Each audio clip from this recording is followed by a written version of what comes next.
Alam mo bang, ang dami nang lumapit sa akin. Parting simbahan, parting iglesia, parting KOJC. Talagang masakit. Dapat nasasaktan. Bakit natin ito pinapabayaan ng ating bansa na ganito na nga nangyayari ngayon? Halos bankrupt na ekonomiya natin eh. Ewan ko kung saan tayo papunta nito, 3 taon pa. Well, yan talaga ang ating problema. No? Kaya ako, hindi mo na kailangan makonvince dyan. Dahil ako nga, wanted sa non-bailable events.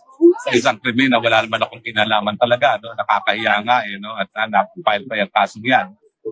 Pero yun na nga po, wala tayong magawa kasi nakapwesto pa rin ang Marcos administration. At ako naman talaga, ang tanging makapagbibigay ng solusyon lang ay ang ating konsandatahan. Dahil nga binigyan sila ng mandato na protektahan ng taong bayan.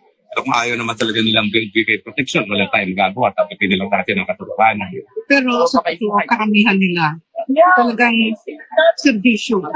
At kataon lang may mga watchdogs sa ulo eh. Akala natin yung ang sinusunod ng karamihan nila. Pero hindi, sila, mga kamag-anak natin yung mga yan. Alam mo, puso niyan sa bansa natin. Kaya